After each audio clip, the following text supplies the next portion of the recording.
नमस्कार प्रेक्षकांनो, ठरलं तर मग मालिकेच्या आजच्या भागात म्हणजेच 24 फेब्रुवारीच्या भागात आपल्याला एक जबरदस्त ट्विस्ट पाहायला मिळणार आहे.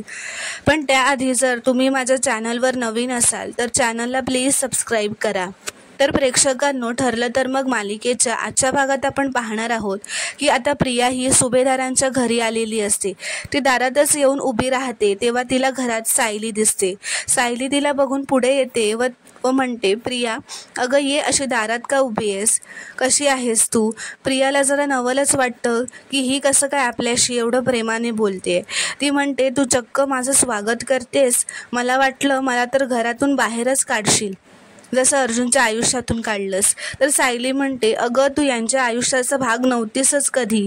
ती म्हणते, म्हणजे तू प्रयत्न खूप केलेस, कारस्थानं केलीस या घरची सून होण्यासाठी, पण मी तुला आधीच सांगितलं होतं की मीच जिंकणार. तर प्रिया म्हणते, एकदा जिंकलीस म्हणून जास्त उडू नकोस.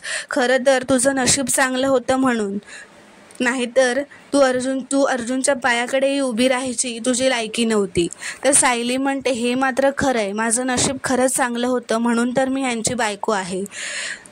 तर प्रिया तिला खूप काही वाईट असं वाटेल असं बोलत असते, म्हणत असते की या घरात दर्जा तर तुला मोलकरणीचाच आहे. आता मी जेव्हा कॉफी मागेन ना तेव्हा सगळे तुलाच सांगतील की प्रियाला कॉफी आणून दे. तर आता प्रतिमा आत्याला बघून कल्पनासुद्धा खूप खुश होते. कल्पना त्या दोघांनाही आत येऊन भेटायला सांगते. प्रियाला बघूनही कल्पना खूप खुश होते. प्रतिमा आता कल्पनाला म्हणत असते की लग्नात जे काही झालं त्यामुळे तुम्ही माझ्यावर खूप चिडले असाल, घरातले सगळे चिडले असतील असं मला वाटत होतं. तर त्यावर कल्पना म्हणते की नाही ग प्रतिमा, तुझी काही चूक नाही त्यात. तसंही अर्जुनने त्याला हवं तेच केलं असतं आणि हिने या सायलीने सगळं होत्याचं नव्हतं करून टाकलं, असं ती सायलीकडे बघून म्हणत असते. तर आता प्रिया ही तिचा डाव टाकायला सुभेदारांच्या घरी आलीच असते. ती म्हणते, पण मामी, सायलीमुळे आपल्या दुरावा नको. ती म्हणते, तुम्ही माझीच माणसं आहात आणि अर्जुनने दुसऱ्या कोणाशी लग्न केलं म्हणून मी तो राग तुमच्यावर काढणार नाही, असं ती नाटक करतच म्हणत असते. तर इथे दुसरीकडे अर्जुन हा त्याचा पुढचा प्लॅन चालू करण्याच्या तयारीत असतो. तो त्या सिद्धेशला सांगत असतो की आता हा जोशी वकील परत आतमध्ये येईल, तर तुला माहिती आहे ना काय करायचं आहे ते. तर सिद्धेश म्हणतो, हो मी रेडी आहे. तर आता जेव्हा जोशी वकील बाहेरून पुन्हा आत त्या बारमध्ये येतो तेव्हा अर्जुन त्याचं नाटक चालू ठेवत सिद्धेशला म्हणतो, ठीक आहे, मग तुम्ही कोणतरी क्लायंट मिळाला तर मला सांगा, तोपर्यंत मी पेपर्स रेडी करतो, असं म्हणत तो निघतो. तर आता अर्जुनने जसं प्लॅन केलेलं असतं अगदी तसंच होत असतं. जोशी वकील अर्जुनच्या जाळ्यात फसत जातो. तो अर्जुन निघून जाताच त्या सिद्धेशी बोलायला येतो व त्याला म्हणतो, तुम्ही आता अर्जुन सुभेदारशीच बोलत होतात ना, तो एक नंबरचा फ्रॉड माणूस आहे. तो तुम्हाला 1 रुपयासुद्धा देणार नाही. त्यापेक्षा तुम्ही तुमची प्रॉपर्टी एखाद्या प्रामाणिक माणसाला विका, तो तुम्हाला रातोरात मालामाल करेल, असं म्हणत तो महिपतला त्याच्यासमोरच फोन करून तेथे बोलावून घेतो. तोपर्यंत ते दोघेही गप्पा मारत तिथे बसलेले असतात. तर तेवढ्यात अर्जुन पुन्हा येतो ते बघण्यासाठी व एका वेटरला बोलावून घेतो. अर्जुनने येतानाच एक फ्लॉवर पॉट हातातून आणलेला असतो. तो एका वेटरला बोलवतो व त्याला सांगतो की हा फ्लॉवर पॉट घे व त्या टेबलावर जाऊन ठेव. ते 2 माणसं बसले तिथे व तो एक्सचेंज करतो. वेटरही तो फ्लॉवर पॉट एक्सचेंज करतो. अर्जुन मनातच खूप खुश होतो व म्हणतो, आता हे मिशन सक्सेसफुल झालं. तर इथे दुसरीकडे सुभेदारांच्या घरी प्रिया तिचं नाटक चालूच ठेवत असते. कल्पना आत्याला खूप खोट्या गोष्टी सांगत असते की कसं तिला बरं वाटत नाही आहे, कसा तिला या सगळ्यांचा त्रास होतोय. तिला आता सायलीच्या हातातूनच कॉफी हवी असते, म्हणून ती मुद्दामच नाटक करत पुन्हा कल्पनाला म्हणते की मामी, माझं जरा डोकं जड झालंय, मला घोटभर कॉफी मिळेल का? तर सायली स्वतःच समोरूनच बोलते की हो, मी आणून देते. तर कल्पना तिला ओरडतच थांबवते व म्हणते, काही गरज नाही आहे बाहेरच्यांनी कॉफी करायची आपल्या माणसांसाठी. की विमलला बोलावते व दोघांसाठीही कॉफी करायला सांगते. तर सायली पटकन पुढे येताच म्हणते, पण प्रतिमा आत्यांना तर चहा आवडतो ना, मी चहा करू का त्यांच्यासाठी? तर कल्पना तिला अडवते व म्हणते की सुद्धा विमलच करेल. तर प्रतिमा तिला म्हणते, त्या चहाला सायलीच्या हातची चव नाही ना येणार, असं म्हणत ती सायलीलाच चहा करायला सांगते. तर प्रियाचा चेहरा चांगलाच पडतो. तर इथे दुसरीकडे या हॉटेल बारमध्ये जिथे जोशी व सिद्धेश बसलेले असतात तिथे आता महिपत येतो. जोशी महिपतची ओळख सिद्धेशशी करून देतो. आता तिघेही बसतात. महिपत त्याला विचारतो, साहेब तुम्ही काही घेणार का, काही मागवू का तुमच्यासाठी, असं तो खूपच गोड गोड बोलत असतो. त्या सिद्धेश म्हणतो, आता तरी मला काहीच नको आहे, पण मी जेवढी माहिती देईन तेवढे मला पैसे द्या. तर आता महिपत म्हणतो, तुम्ही तर डायरेक्ट मुद्द्यालाच हात घातला. अशी माणसं मला आवडतात, मी पण डायरेक्ट मुद्द्यावरच येतो, असं म्हणत तो एक पैशांची बॅग आणलेली असते त्याने, ती बॅग तो काढतो व त्या सिद्धेश समोर ती उघडी करून ठेवतो व म्हणतो की हे तुमचे पैसे. तो म्हणतो की तुम्ही फक्त त्या अर्जुन सुभेदारच्या इल्लिगल प्रॉपर्टीबद्दल सगळ्या बारीक सारीक गोष्टी आम्हाला येऊन सांगायच्या. तो म्हणतो, आपल्या नवीन कन्स्ट्रक्शनमध्ये 11व्या मजल्यावर 3 BHK फ्लॅट व एवढे पैसे, एवढं सगळं गिफ्ट मी तुम्हाला देईन. असं म्हणताच तो सिद्धेश ती पैशांची बॅग घेऊन निघून जातो व म्हणतो की त्या मोबदल्यात तर मी तुम्हाला हवी तेवढी माहिती देईन. असं म्हणताच महिपत खूपच खुश होतो. तर आता तो सिद्धेश तिथून निघून गेल्यावर महिपत व जोशीमध्ये बोलणं सुरू होतं. महिपत म्हणतो, आता त्या अर्जुन सुभेदारला कसं लटकवतो ना ते बघच, माझ्या लेकीला फासावर द्यायला निघाला होता. त्यावर जोशी वकील म्हणतो, मी तुमच्या मुलीला जेलमध्ये जाऊन देईन का, त्याआधीच त्या मधुकर पाटलांची बेल रद्द करून टाकतो की नाही ते बघा व पुन्हा त्याला जेलमध्ये जायला लावतो. मूर्ख माणूस आहे तो, मी काहीही बोललो ना तरी माझ्यावर विश्वास ठेवतो. असं म्हणत दोघेही हसू लागतात. महिपत म्हणतो, आत्तापर्यंत तुला एवढे पैसे कोणी दिले? म्हणूनच दिले ना मी तुला एवढे पैसे, तू तिथे त्या पाटलाची वाट लाव, मी अर्जुनचा काटा काढतो. तर आता हे सगळं बोलणं अर्जुनने ठेवलेल्या त्या कॅमेऱ्यामध्ये रेकॉर्ड झालेलं असतं. जो कॅमेरा त्याने त्या फ्लॉवर पॉटमध्ये सेट केलेला असतो. तर इथे दुसरीकडे सुभेदारांच्या घरी जेव्हा सायली किचनमध्ये स्वयंपाक करत असते तेव्हा प्रिया पुन्हा तिला काहीतरी वाईट वाटेल असं सांगायला तिच्या जवळ जाते. ती काम करताना मध्ये मध्ये तिच्या बोलत असते. पुन्हा तिला कमीपणा दाखवण्यासाठी नको नको ते बोलायला येते. तिला कशी या घरात अजिबात किंमत नाही हे सांगत असते आणि प्रिया आता मोठं नाटकच करते. ती अचानकच सायली जेव्हा किचनमध्ये चपात्या भाजत असते, उभी असते, तेव्हा तिला म्हणते, माझा हात धर ना.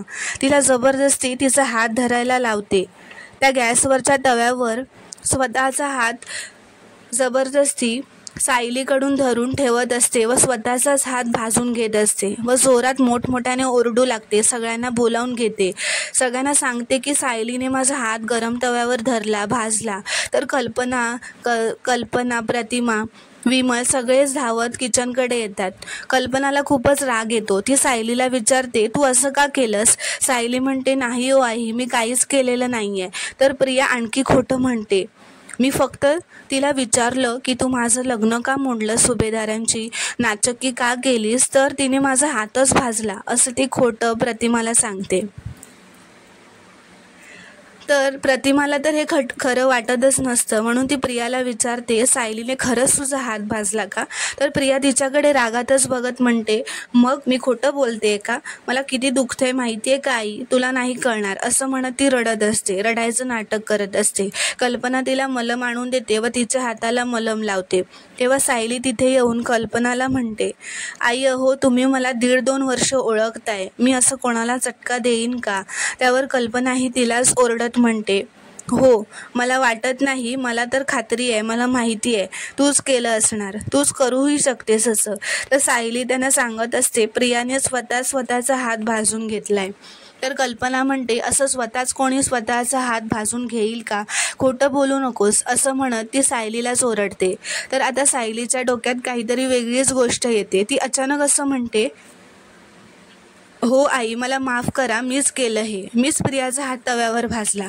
प्रिया अर्जुन सरांवर हक्क दाखवत होती ना, हे मला सहन होत नव्हतं. त्यामुळे माझ्या डोक्यात त्या रागामुळे असं करण्याचा विचार आला. तर हे ऐकून आता प्रियाही तिच्याकडे शॉक होऊन बघू लागते की सायली अचानक असं का बोलते.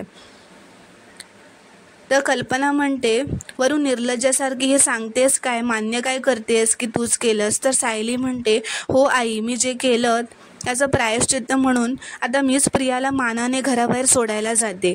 ती म्हणते की प्लीज आई, मला हे प्रायश्चित्त होऊ दे असं म्हणते व प्रियाला घेऊन बाहेर जाते. व दारात येताच जोरात प्रियाच्या पायात वाटेमध्येच तिचा पाय अडवून तिला जोरात तोंडावरच पाडते जमिनीवर. व नंतर तिला उठवते व म्हणते, तू नेहमीच अशीच तोंडावर पडत राहशील प्रिया, कारण तुझ्यातला नीचपणा आणि तुझ्यामुळे माझ्या कुटुंबात आलेली कटुता यात मी उभी आहे. त्यावर प्रिया म्हणते, तुझं कुटुंब कोण ग? जी माणसं तुझ्याशी एकही शब्द नीट बोलत नाहीस ती माणसं? तेव्हा सायली म्हणते, हा राग काय कायमचा राहणार नाहीये. आम्ही पुन्हा एकत्र येऊ आणि तुला तर माहिती आहे मी जे बोलते ते करून दाखवते. त्यावर प्रिया म्हणते, माझ्या अर्जुनला जाळ्यात ओढलंस म्हणून जास्त उडू नकोस. तर सायली म्हणते, तुझा अर्जुन हे तुझे कधीच नव्हते आणि तुला कळायला हवं होतं की नाती ओढून जबरदस्तीने नाही बनत, त्याला त्यात प्रेम असावं लागतंच. तर प्रिया म्हणते, स्वतःला जास्त शहाणी समजतेस का? पण तन्वी किल्लेदार हा विषय कधीच बंद होणार नाही. या ना त्या मार्गाने मी घरात येणारच असं म्हणत ती निघून जाते. तेव्हा सायली थोडा विचारच करू लागते की ही असं का म्हणून गेली. तेव्हा आता प्रतिमा बाहेर येते. तेव्हा सायलीशी बोलते. तेव्हा सायली तिला म्हणते, प्रतिमा आत्या, मी तिचा हात भाजला नव्हता ग, फक्त विषय वाढू नये म्हणून मी त्या गोष्टीला कबुली दिली. त्यावर प्रतिमा, तू असं काही करणार नाहीस, मला माहिती आहे बाळा असं म्हणते सायलीला. असं म्हणत सायली आता प्रतिमाला मिठी मारते. तिच्या डोळ्यात पाणी आलेलं असतं. तेव्हा प्रतिमा म्हणते, ही वेळ जाण्याची शांतपणे वाट बघ, घरच्यांचा राग जाण्याची वाट बघ, हा दुरावा काही कायमचा नाही आहे असं म्हणत ती निघते. तर इथे दुसरीकडे अर्जुन, चैतन्य व सिद्धेश तिघेही त्यांच्या ऑफिसमध्ये असतात व लॅपटॉपवर तो व्हिडिओ बघत असतात जो त्यांनी प्लॅन करून रेकॉर्ड करून आणलेला असतो, ज्यात महिपत व जोशीचं सिद्धेशशी बोलणं झालेलं असतं. त्यांच्याकडे आता हा खूपच मोठा असा पुरावा मिळालेला असतो. त्यामुळे ते खूपच खुश असतात. अर्जुन म्हणतो, जोशी आता चांगलाच आपल्या जाळ्यात अडकला. आता त्याला कळेल अर्जुन सुभेदार काय करू शकतो ते. आता तो जोशी मधुभाऊंना फसवू शकणार नाही. मधुभाऊंना तो जोशी काय आहे हे कळेलच. तर इथे दुसरीकडे सुभेदारांच्या घरी आता कल्पना हिने पूर्णाजीला सगळं सांगितलेलं असतं. कल्पना पूर्णाजी यांना तन्वीचा खूपच राग आलेला असतो. कल्पना तिला म्हणते, तिचं मन दुखावून पोट नाही भरलं वाटतं तुझं, म्हणून तू आता तिच्या शरीरावर जखमा करायला निघाली आहेस असं ती सायली घरात येताच विचारते. हे सगळं सायली शांतपणे ऐकून घेत असते. तर कल्पना म्हणते पूर्णाजीला की तन्वीचा हात भाजल्याची शिक्षा नाही का मिळणार पूर्णाजी सायलीला. तर पूर्णाजी म्हणते, मिळणार ना. ती सायलीला म्हणते की तू आज घर वापरायचं नाही, आजचा दिवस तू स्वयंपाकघरात जायचं नाही. तेव्हा सायली म्हणते, पूर्णाजी अहो माझा स्वयंपाक अजून व्हायचा आहे. तर पूर्णाजी म्हणते, तुम्ही तिकडे काही करा, उपाशी राहा नाहीतर काही बाहेरून मागवा असं म्हणत ती विमलला स्वयंपाकाला लागायला सांगते. व सायलीला म्हणते, पण तू स्वयंपाकघरात आजच्या दिवशी जायचं नाही.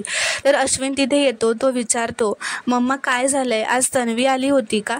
तर कल्पना म्हणते, सोड ना तो विषय, आज काय झालंय हे मला आठवायचंच नाहीये.